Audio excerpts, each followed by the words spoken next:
Remember to subscribe to our YouTube channel at NDNTV Nigeria. Click on the subscribe button and be the first to get notifications. The federal government has been urged to walk the talk on legalizing operations of artisanal crude oil refiners in the Niger Delta to boost daily production of refined petroleum products in the country and check untold environmental pollution in Nigeria's oil-producing communities. The appeal follows government's reiteration of its commitment to harness the potentials of artisans operating local refineries in the Niger Delta at a summit organized last week in Abuja to explore ways of integrating local artisanal refining operations into the oil and gas sector of the Nigerian economy. Correspondent Lovely Ofigo has details.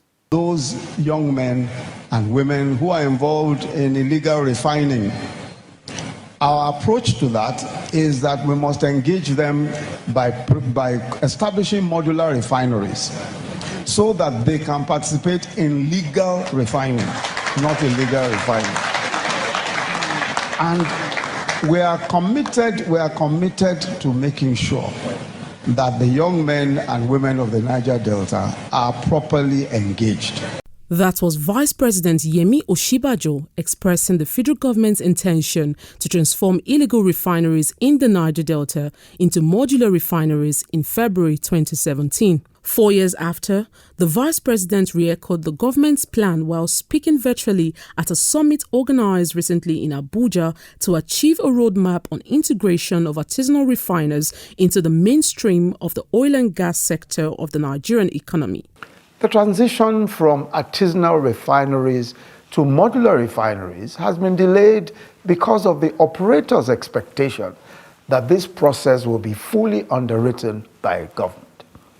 However, what this framework envisages is a private sector-led partnership with equity participation from the state governments or its agencies, registered local cooperative societies, and the integration of regional refinery stakeholders with a private investor having majority equity.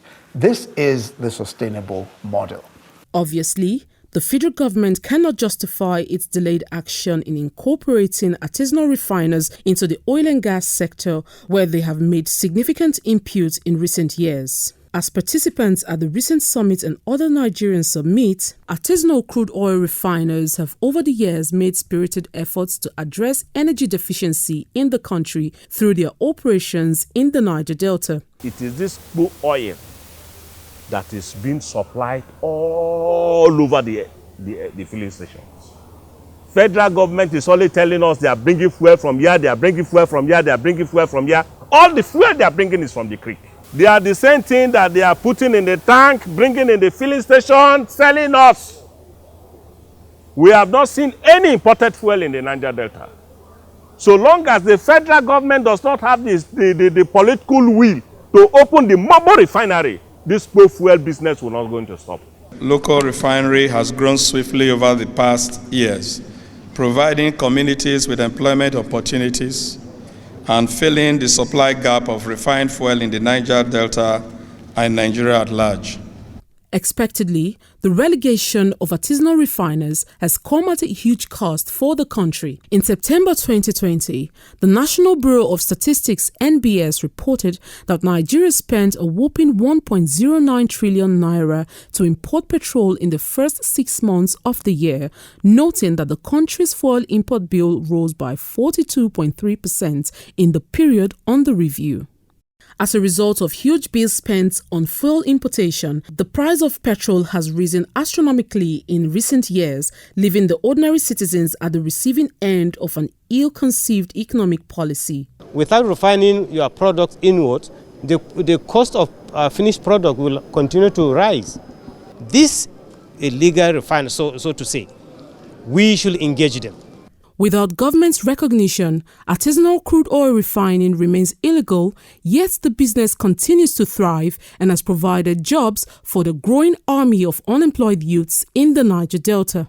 Over time, operators of artisanal refineries have made significant improvements on the quality of refined products, yet their activities continue to impact negatively on the environment.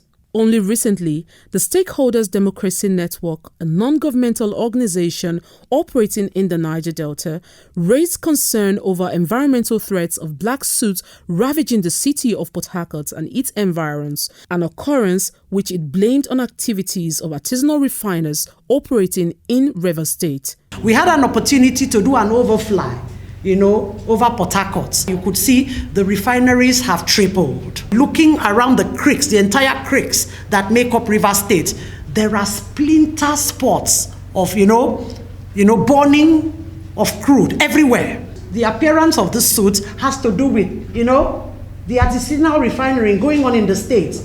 All over, everywhere is gone. In spite of its negative consequences for the environment, artisanal refining remains a low-hanging fruit for the federal government in its bid to revamp Nigeria's ailing oil and gas sector. Moreover, incorporating local crude oil refiners into the petroleum industry offers a win-win deal for practitioners and Nigerian authorities. The government is expected, therefore, to embrace a paradigm shift from rhetoric to action in its avowed commitment to transform the petroleum industry with relevant input from artisanal crude oil refiners operating in the Niger Delta. Inside the Niger Delta,